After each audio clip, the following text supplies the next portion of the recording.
Good afternoon, and thank you for joining me today as we talk about COVID-19 here in Erie County.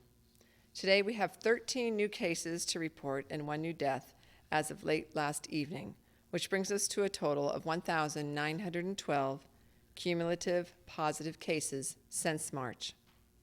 122 cases are currently active. 1,736 cases have recovered, and 54 deaths have been our total deaths reported in the NEDS database.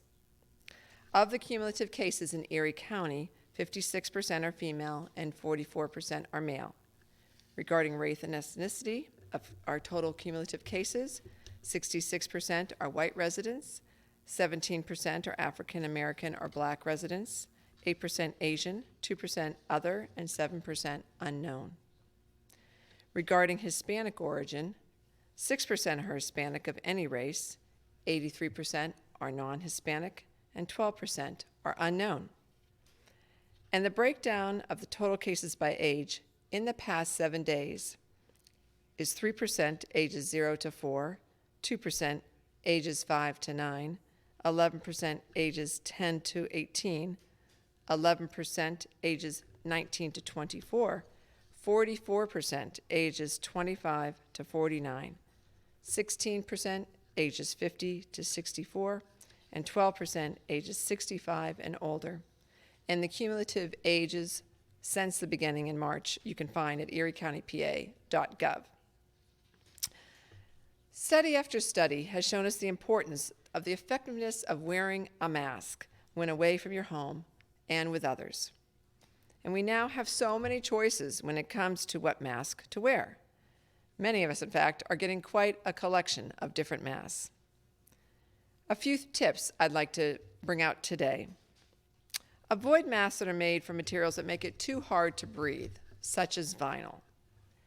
Avoid a mask with a vent or valve, as that mask can allow those virus particles to escape and possibly infect the others around you if you are a carrier. Your cloth mask should be made up of 2 or more layers of material to help protect you and those that you come in contact with. A mask with a nose wire can be effective if you wear glasses in terms of helping to eliminate the fogging effect. And it's important to save the N95 and the surgical masks for our healthcare workers. Lastly, one of the biggest issues that I observe is that masks are being worn by too many people that are not over their nose. So your mask must completely cover both your mouth and your nose. And there shouldn't be any gaps on the side of your mask either. So please go to eriecountypa.gov to find out more about masks and how to wear them and what types.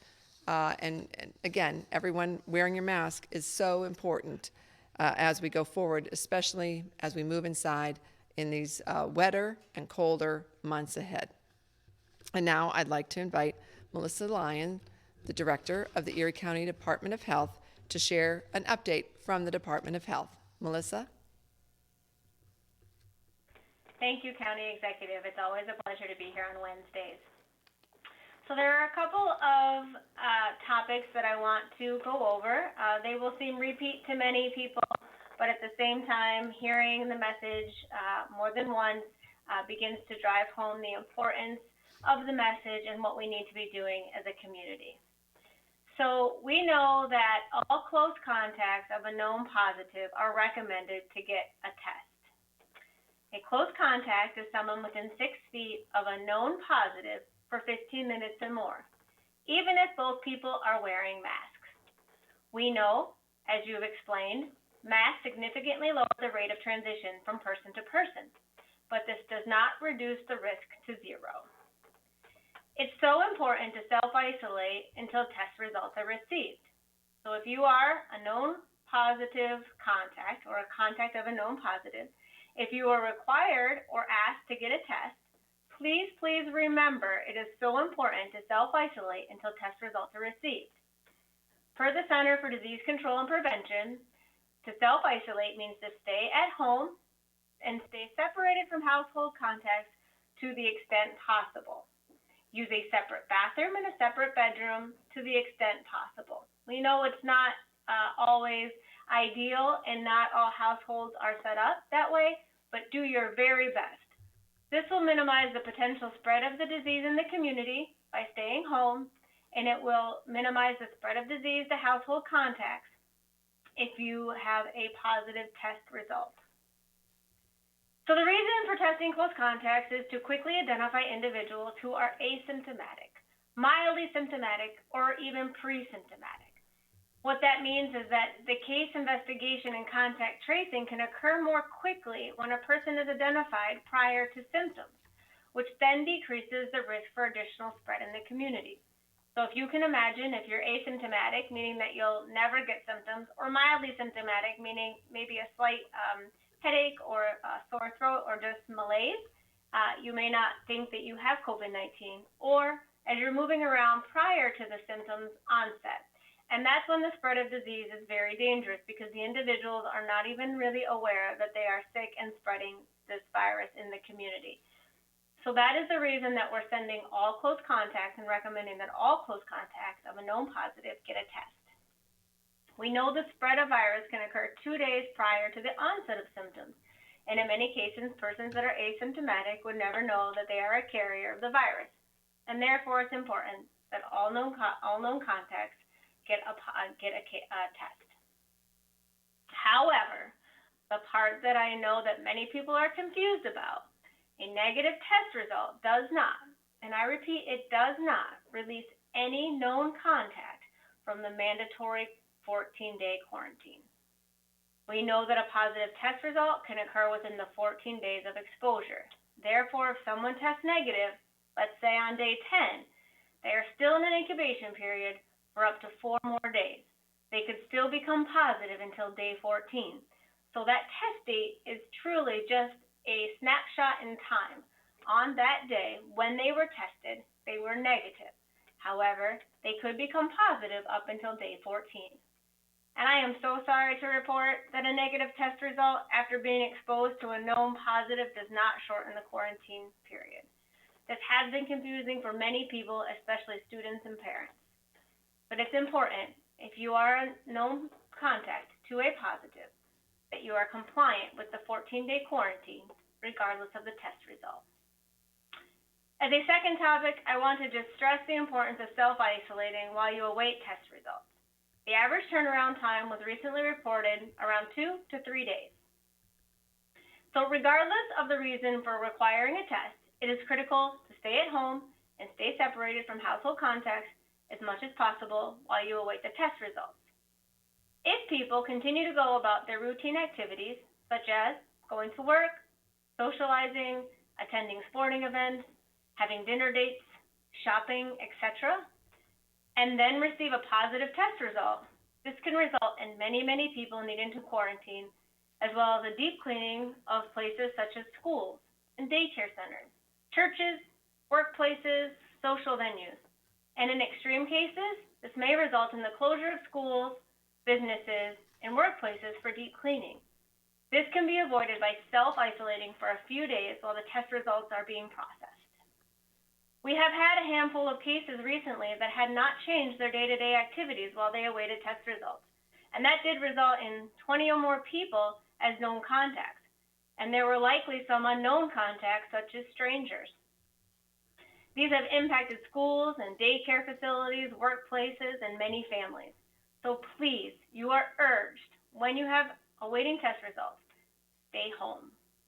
It's important that we keep doing the right thing, wear our masks, remain socially distanced 6 feet or greater, and practice good hygiene. These really are the only tools that we have to decrease the spread of COVID-19 disease in our community.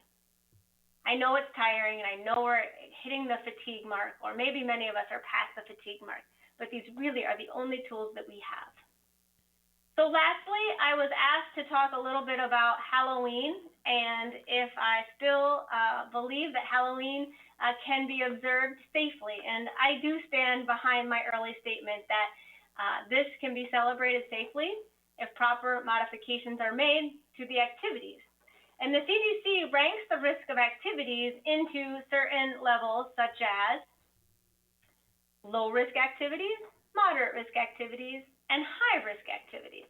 And if you can imagine, lower-risk activities would be celebrating within your household, maybe displaying items on your front porch, decorating your house or your living space, maybe doing a Halloween decoration tour throughout your neighborhood instead of collecting candy, or doing a scavenger hunt trick-or-treat style within your household.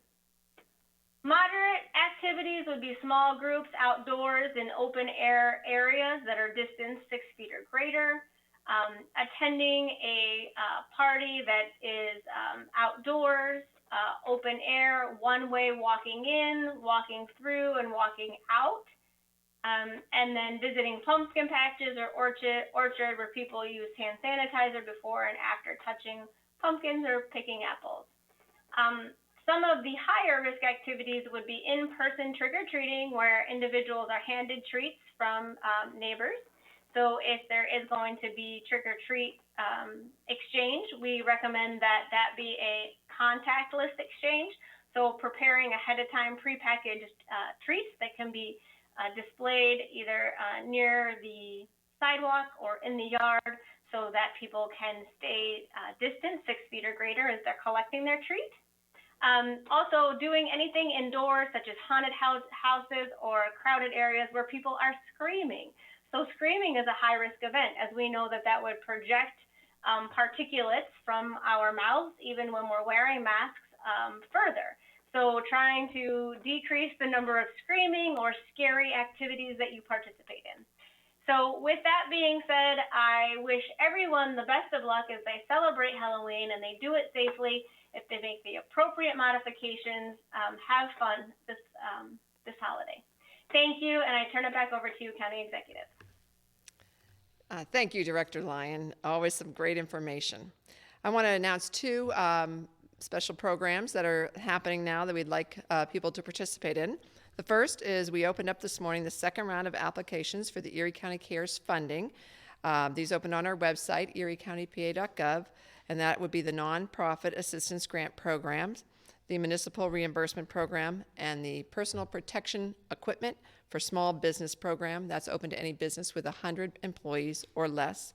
And again, eriecountypa.gov has all the information on those programs. I also encourage everyone listening and viewing today to participate in an online survey we launched this week to determine the most effective COVID-19 messaging and media to reach underserved populations. The survey consists of 17 multiple choice and open-ended questions to collect information pertaining to a respondent's background, language preference, access to technology, and most used news service. We're especially interested in making contact with rural residents, refugees, those with special needs, and individuals with primary language that's not English. And you can find that survey at eriecountypa.gov. So now I'd like to turn to the media for questions, and today we'll start with Talk Erie. Joel, are you with us? Yes, ma'am. Thanks for having me on. I do have a question, or a couple actually, for Melissa Lyon. Good afternoon, Melissa. Obviously, we had President Trump in yesterday. Lots of temperature checks. And could you go over how helpful these temperature checks are for finding potential COVID positive patients? And is there a percentage that that you operate out of with the health department as to just how helpful this whole temperature check thing is? Yeah, thank you for the question. And so we know that temperature checks are an effective way of identifying persons that are ill. Now, we're never quite sure what's causing the temperature increase. It could be COVID-19. It could be a variety of other illnesses. However, when someone has a temperature, they are typically in their highest level of virus shed or their sickest portion of their illness, which is nearly when they're shedding a lot of virus. So they are effective for excluding persons that are ill, for sure. Now, That's not necessarily the easiest, earliest way of identifying COVID-19 because, as I just mentioned in my talking points, we know that virus shed, a contagious period, typically occurs 2 days prior to becoming symptomatic, as well as mild symptoms sometimes don't even trigger the individual to think that they're not feeling well because it just could be malaise, a slight headache, maybe a sore throat, a little bit of congestion. So they are very effective for excluding people that are currently actively ill, and that's a good thing. Thank you. Okay, and so is there any kind of percentage of? I mean, is there any research that you're seeing in your sphere of how well this is, how effective this is? Yeah, so I don't necessarily have a percentage for you on how effective those that have been screened as having a high temperature actually translate directly to a COVID-19 infection. What I can tell you, though, that this has been put out as best practice for workplaces, schools, events, and self-monitoring of temperatures, even a better self-practice. So if we're self-monitoring at home before we leave work, self-monitoring morning and afternoon, you begin to understand your own temperature and what it fluctuates. And then if the slightest of changes is a really good indicator to say, maybe today I feel okay, but my temperature's up slightly just because of my own monitoring. So myself, I am not monitoring daily at home. We monitor daily at the workplace. However, I have been trying to increase the amount of time that I take my daily temperature in the morning before I even leave my home. I just think that's a really good practice to get into. I hope that answers your question, Joel. That's very helpful. Thank you. Thank you, Joel. Jet TV. Hi, County Executive. It's Samir. My question will just be for Melissa Lyon right now. But Melissa, so you just spoke about Halloween and saying that could be done safely. So in light of President Trump's rally, can those type of political events, are they quote unquote safe during the pandemic? Should we be attending these? Should we not? Thanks, Samir. I'm going to answer it from the concept of any event that has a number of attendees that are significant. So that could be multiple hundred, that could be thousands. I'm actually going to bring up, while I answer this question, a piece of information that I thought was really helpful about considering whether you're attending events or hosting events. And so a large gathering of a number of people that may be in close quarters and may not have the ability to mask or are choosing not to mask would be a high-risk activity, okay? That's the best way to put it. And then everyone needs to understand their ability to be comfortable at the risk that they would be putting themselves at. However, so a few things that I thought were helpful was, what's the location of the gathering? So as you're making your decisions, whether you're planning to have an event or you're going to attend an event, where's the location? Is it indoors? Is it outdoors? Does it have poor ventilation? Does it have good ventilation? How long are you going to be there for? Are you going to be there for half an hour? Are you going to be there for 4 to 6 hours? Are you going to be sharing a meal? And is that meal plated up and you go sit down, or are you passing dishes amongst yourself? How many people are gathering? Is it 5 to 10? Is it 50 to 100? Are you 100 or more? Are you 1,000 or more? How far are people traveling from? Are they traveling from places that have a lot of community spread? Be very cautious of what kind of community spread is happening as people are attending. And then, of course, the behaviors. Are people masking? Are they able to stay 6 feet apart or greater? Is there adequate sanitizer or hand washing stations? So I think that as we're making these decisions and we're coming into the holidays and we know that we're going to have indoor events, really take into consideration, think it through, and know where you feel comfortable doing that. Large gatherings, in general, pose a much higher risk of virus transmission. I'll throw in something a little bit humorous, is we've been talking about what we want to do for Thanksgiving, and I have a very small space, and so I will be likely not hosting a Thanksgiving activity. However, I have a barn, and the barn is wide open. Both doors open, all the windows are open, and we thought, could we somehow get together and enjoy our time, short period, in the barn. I don't know what that looks like, but anyways, I'm just sharing what's going on in our planning. Thanks, Samir. Well, thank you for that. And then just to follow up with the County Executive Dahlkemper. So what thoughts, reactions to the crowd size yesterday at the Trump rally? Of course, I believe it goes against Governor Tom Wolf's orders. I believe the Steelers are allowed 6,000 or so, just over that, for an entire stadium, let alone a small area at the Erie International Airport where thousands gathered. Well, as Director Lyon said, large gatherings are not safe in terms of the guidelines for COVID-19. I was pleased to see in the pictures that I saw that many, many people, in fact, it looked like the vast majority of people, at least the ones I saw behind the president, all had masks on. And so that's good. That's very good to see people wearing masks. But I am concerned about the number of people. I'm concerned about where those people all came from, because just from listening to some interviews on TV and elsewhere, there was many people who came from outside of Erie County, other states, to our community to see the president. I'm also concerned about the conditions on the bus. I don't have any idea, were people wearing masks on the bus or not? How long were they on that bus?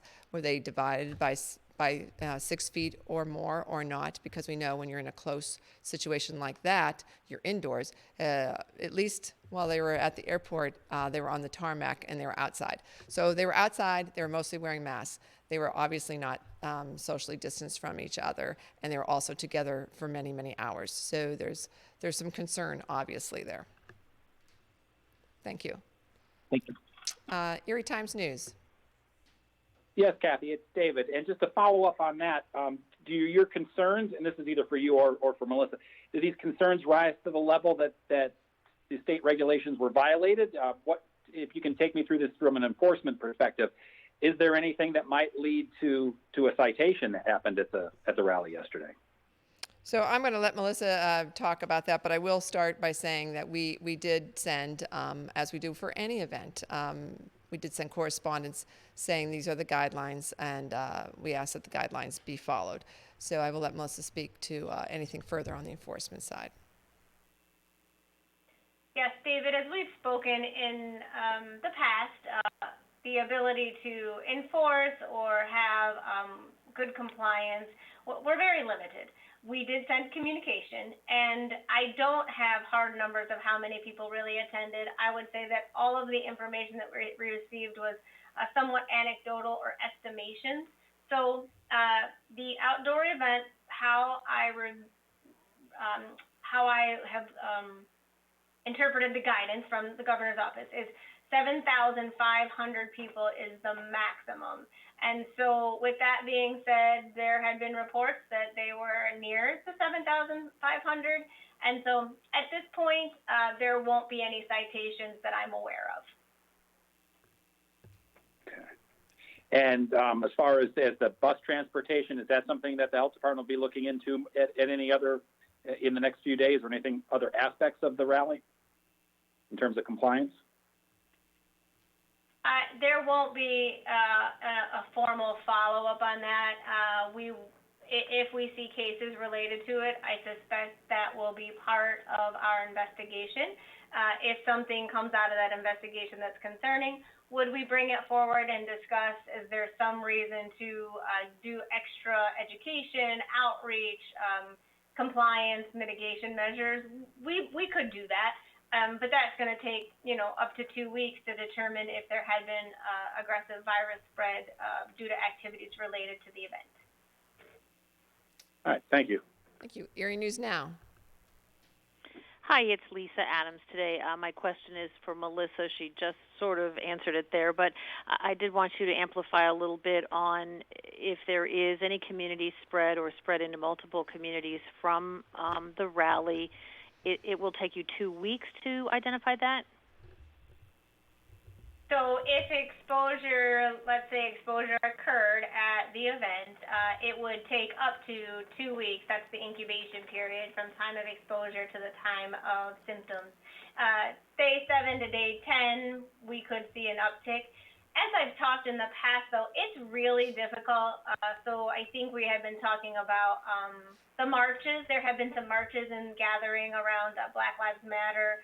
And we were asked then, will you see an uptick? And it is difficult to determine, even just through the case investigations, even as thorough as they are, all of the activities that that individual may have engaged in to find out where they had contracted the virus. It's not always clear cut. It takes multiple individuals reporting similar situations for us to say, oh, that is a suspicious, piece to these investigations. We're seeing some linkage, and then it would be opened as a cluster at that point, I believe, because this would be a one-day event. I think we'd categorize that as a cluster and not an outbreak.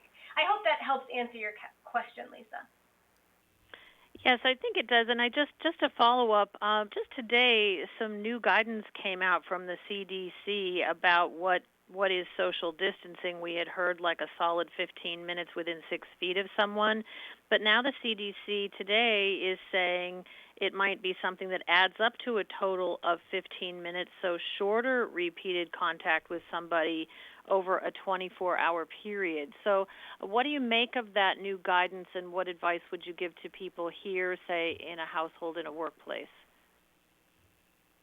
Yeah, so I'm not terribly surprised that they are modifying that definition. I have not seen it yet. We would call that a dose over time. And Dr. Nadworny and I had mentioned this on an earlier press conference that, dose over time is how much virus over a period of time adds up to then be enough virus to make someone ill. So it depends on how much virus is being spread, how much virus is being then inhaled, let's say, and then for how long of a period of time. And so we call it dose over time. It's a very scientific definition on how we determine that. And I'll be interested to see how that impacts, one, case investigations, as well as quarantine and isolation. But as of today, we won't be changing the current definition that we're using because we've not been instructed to do so. Thank you. Thank you. We'll go back to Talk Erie. Joel. Yes, another question for Melissa. Thank you. There's new terms that are coming up with the pandemic, and something I learned today is called a quarantine pod. Can you explain what a quarantine pod is? And what's the real best practice when you're mingling people from other families into your own family? So I'm going to ask a question back to you. So when you read a definition of quarantine pod, can you give me a bit more detail of where, what the background, where were they using this? Universities? That might be helpful. I think they're using it in reference to maybe children that are learning together, number one, or children that are playing. And in this regard, it was with Halloween, with a Halloween celebration, that you might have some kind of a protected pod.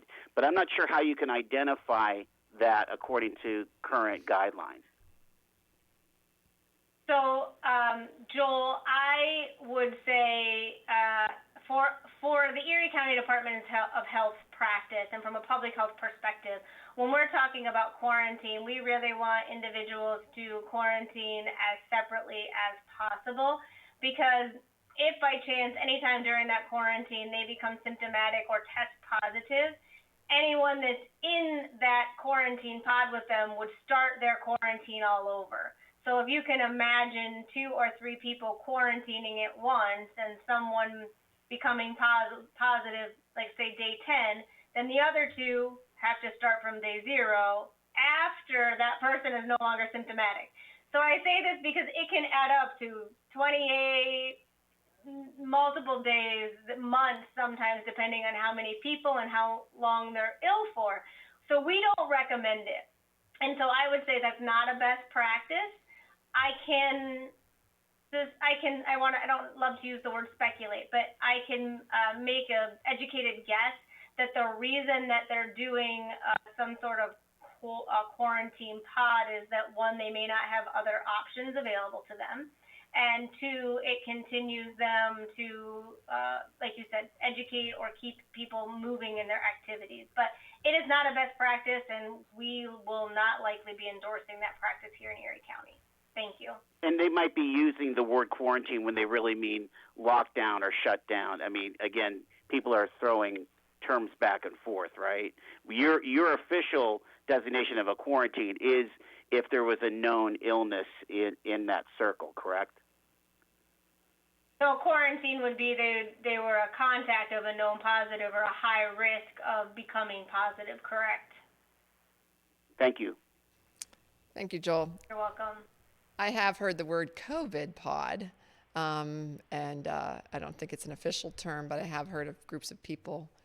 Actually, someone I know is teacher, and some parents have created a pod of their families, and then they have a teacher come in and help to teach those children remotely. So they're trying to limit their exposure to other people. But that's, again, I don't think that's an official term, but I have heard that term being thrown out there. Okay, we're going to go to Jet TV. Samir. Thank you. So I want to circle back around to crowd size. So obviously, if we do have this event, and let's just say that there isn't a quote-unquote spike, outbreak, or cluster of cases that are directly tied to the president's rally, do you think this could be a step towards the Commonwealth, I guess, allowing for more occupancy, bigger crowds, et cetera? Or is that just because this was a presidential rally? I do not see the governor changing any of the guidelines in Pennsylvania due to what may or may not happen due to a presidential rally. 2 weeks from yesterday will be the election. All of these type of events should be over at that point, and so hopefully we won't see any great spike from this. But I do not believe that there'll be any changes simply because one event didn't produce a spike. Or did. Got it. And then I do have a question for either you or Director Lyons you'd like to reach. So, of course, we see 25 to 49-year-olds, the biggest age group with contracted cases of the coronavirus. Why do you think that group, I guess, is so heavy with cases? I'll let Director Lyon take a stab at that. Yeah, so thanks, Samir. So, interesting, a piece of information that we just received today, Wednesday, on our weekly call with the Pennsylvania Department of Health, was that even statewide, we had seen a high number of individuals in the age group that you've mentioned, and a lot of that has to do with being back in university and also resuming some of their routine social activities. Even if they've done them safely, we know that, as I mentioned, even mask wearing and doing social distancing is not a zero risk. There is a risk no matter what we do. So that particular group sort of en masse came back to in-person learning and resuming some of their routine activities. Now, what the state has said today is that we are beginning to see an uptick of the older population, and that would make sense as the younger population has either visited parents or parents have visited them, or they're seeing grandparents. And so it's very interesting to watch the age group shift, and I think you'll see in the next couple of weeks our average age may shift as well. So the virus loves it when people get together and socialize. It's a social virus that spreads very easily when we're doing the activities that we really love and enjoy and need as humans. We need contact, and so no one's fault. It's just how it happens. I hope that's helpful. It is. Thank you. I know that many of the universities have actually recommended, and some are insisting, that their students do not go home, that they stay at the university setting until they break, and many of them are breaking at Thanksgiving for the rest of the year this year. And I think that's very good advice. You know, as people move back and forth, you just increase the risk of the spread. And so if anyone's listening out there and your child's getting lonely or you want to see them, it's just a few more weeks, another month to Thanksgiving. So the best would be to let them stay at school and encourage them to stay at school just to reduce the risk of the spread of COVID-19 as they move from one town to another. And now we'll go back to David at Erie Times News. Yes, Kathy, thanks. Melissa, we've seen an increase in cases over the last nearly about a month. We just started seeing a little bit of a rise in hospitalizations. Can we expect, and I know this is crystal ball time, but can we expect to see more hospitalizations in the coming weeks, especially based on what we're hearing about some other parts of the country? Is that a huge concern? And are local hospitals ready if there is a rise in really sick people that need hospitalized? Yeah, I think there's always a concern, and as I was just indicating, that the state has said we're seeing a shift of the virus now moving into the older population, which they tend to have higher complications and comorbidities or more than one illness that put them at greater risk, which then puts them in the position to more likely to need hospitalization for recovery. And so as we're moving into the holiday season and indoors, I think there's concern all the way around from the healthcare providers, health system side, from a public health perspective. Do I think they're ready? I think we've had as much time as we could possibly be afforded to be ready for what lies ahead of us. But as you said, it's a crystal ball, and we won't know until we're actually there. I will take the moment to plug getting your influenza vaccination, getting your flu shot, so important this year. That is one of the most effective ways to prevent influenza illness, and with the co-circulation of the two viruses or multiple viruses that cause influenza, now's the time to get your influenza shot, so your vaccine. So please do so. Please do so. And Melissa, to follow up on that, have you gotten any reports from Shar or from anyone else in the health department? Have we seen any flu cases yet in Erie County? Shar has not reported to me any flu cases, and I would suspect that if we had our first, we would have known. So I don't have any confirmation that we have influenza yet. Okay, thank you. Thank you, David. Well, I got my flu shot last week. I will reiterate what Director Lyon said. Please go out and get your flu shot. They're available at every pharmacy in Erie County, I believe, and many businesses are also giving flu shots. If you've never had a flu shot before, this is the year to get that flu shot. And now we'll ask Lisa Adams, Erie News Now. Yes, thank you. Another question for Director Lyon. You talked a little bit about what your own Thanksgiving plan might look like in the barn. But I'm wondering if you would have any recommendations for a safe way to do family gatherings if people were to, say, test before they got together or test and then quarantine before they got together. Is there any way to do that safely? What would you recommend? Yeah, and so I thought, the barn venues are so popular for weddings. Why not for Thanksgiving, right? So the testing question's a very interesting one, and it does come back to the concept of if people test and are all negative and they want to gather to have their event, they have to remember that test is only a snapshot in that moment when they were tested. So if they were tested on a Monday and you're not gathering and they got the results back on a Wednesday and they're not gathering until a Thursday, you still have a number of days there where you could have become infected with COVID-19. So it would take a very incredible due diligence of socially isolating or self-quarantining for 14 days prior to the event. I think the piece of information is minimizing the number of contacts that you have prior to any gatherings. And if you are gathering, keeping those small in the largest locations that you can, as well ventilated as possible, and wearing your masks when you're able to, meaning not when you're eating and drinking. It's going to be tough. It's going to be very challenging.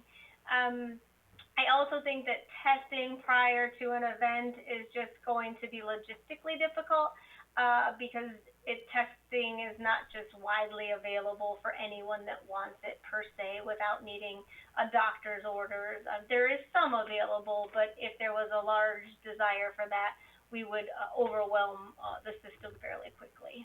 I hope that answers your question. Yes, and then along that same line, I mean, with travel or people considering travel for gatherings, it looks like Pennsylvanians aren't welcome in New York State at this moment. At least we're on a list of almost all the states in the lower 48 are not welcome in New York State right now. So what do you make of that?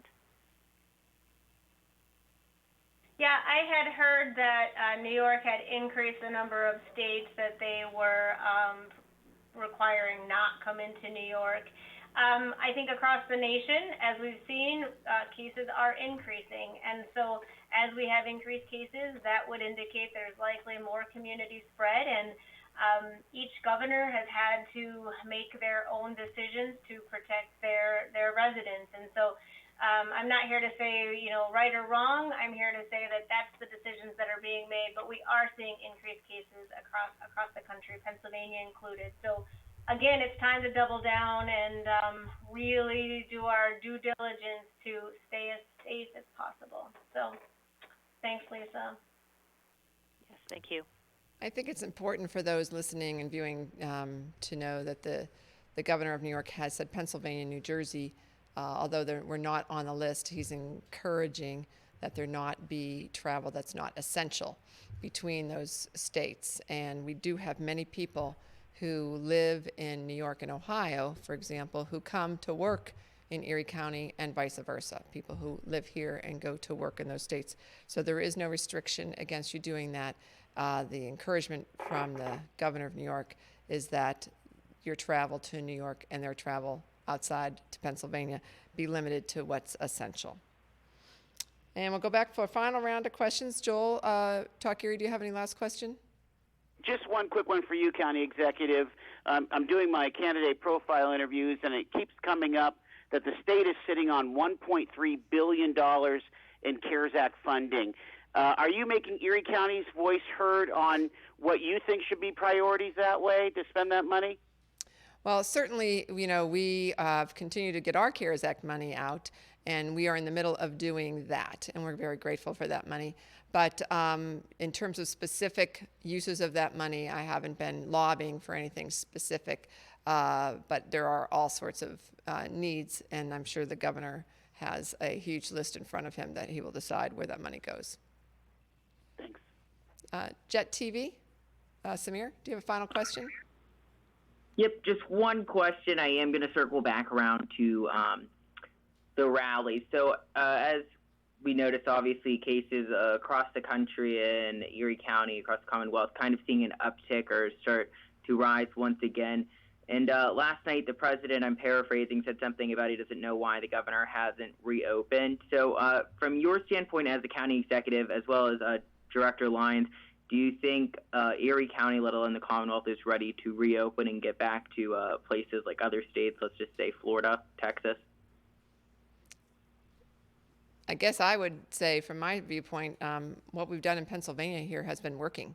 And our numbers here in Erie County show that it's been working. And much of our county is open. Businesses can be open. Restaurants can be at 50%. They have to, of course, fill out their certification. But we are doing things, I think, in a way that's very safe and very effective in Pennsylvania. And what we need to do is we all need to do our part. Wear our masks 100% of the time when we're outside of our home. And we need to keep ourselves socially distanced and be very careful about the activities we get involved in so that we can get this virus, keep it under control so our kids can stay in school and our businesses can be open. Thank you. Quick question, Erie Times News. David, do you have a final question? Yes, Kathy. On the flip side of that, has there been much talk with the state about clamping down in any way, shape, or form as cases go up? I know there's not a whole lot of talk about going back to a yellow phase or a red phase, but are there smaller steps that are being discussed if cases can't get under control across the state? We haven't had any of those discussions at this point. Again, here in Erie County, I'd say our numbers are still in fairly good control. We had a little bit of a spike a week or so ago. They've come down a bit now. We've been in the low teens for a number of days. We're grateful for everyone's work to try to help us get there. And the cases can be tied back to more like clusters rather than community spread. And it's the clusters, and I think to Director Lyon's point early when she spoke, it's those clusters that we have to all try to avoid. And we can do that if we follow the guidance that's coming from the health department. When someone calls you and they are doing case investigation, when they're doing that contact tracing, please listen to what they're asking you to do and follow their direction. If we all do that, we will reduce those clusters that have been happening in Erie County. And finally, Lisa, Erie News Now, do you have a final question? I do. I hope this isn't something you've addressed in a previous week. I haven't been on the call for a while, but a lot of people still plan to vote in person at their polling places, while many are dropping off or mailing in their ballots. So what guarantees can you give people who go to polling places that those places will be clean, sanitized, and that people will be safe if they have to stand in line there or wait to vote? So Erie County Election Board is doing everything, working with the health department. Dr. Howard Nadworny has been consulting with them. Our physical facilities, in terms of providing them with the PPE, the personal protection equipment, sanitizer, mask, all of those things are being provided. The Pennsylvania State Department is also working very diligently to make sure that all the supplies are there and as needed. So I think that voting is going to be safe. If you cannot vote by mail, although I encourage people to vote by mail this year, if you cannot, you will be safe going to the polling place. Do not be afraid to go out and vote. Your vote counts, your vote matters, and I ask everyone to please consider voting on November 3rd if they haven't done it by mail before then. So thank you very much for the questions. A couple things I just want to finish up with. The COVID Alert PA app, as we're talking about self-monitoring every day, I get a little message saying, how you feeling today? It makes me think about that. I reply to the app that I'm feeling well so far every day I have. And I want to talk, just finish up with our star players, and we're going to pretty much focus on Corey today. The Corey Memorial Hospital is spotless, and they have great COVID-19 protocol in place. Corey City Hall and City Council, they're taking temperatures at the door. They've moved their council meetings to the community center to allow for better spacing for council members and guests. The Corey Salvation Army requires masks of all their volunteers. Appointments are necessary, one appointment at a time during the day. And they've moved the food distribution to a non-contact drive-through model where food boxes are placed in the trunks of vehicles by masked volunteers. And last but not least is Corey Counseling. Again, masks required, taking temperatures at the door, separate entrances and exits. Speaking of Corey, I need to just end with Blue Zones and the work site. Sanders Market in Corey is the first grocery store in the entire Northeast of the United States to be certified a Blue Zones grocery store. So congratulations to Sanders Market in Corey. I'm very, very proud of all that Corey area has accomplished prior to the pandemic, but especially during this pandemic. They're doing a great job down there. And I want to thank all our businesses who, again, really do a lot to try to keep our community safe. Thank you for being a great partner on this. So remember to wear your mask whenever you are away from your home. Keep your distance from others 6 feet or more. Wash your hands frequently and stay home, again, if you are feeling sick at all. And as always, stay as close to home as you can. Please stay safe and always stay calm. Thank you.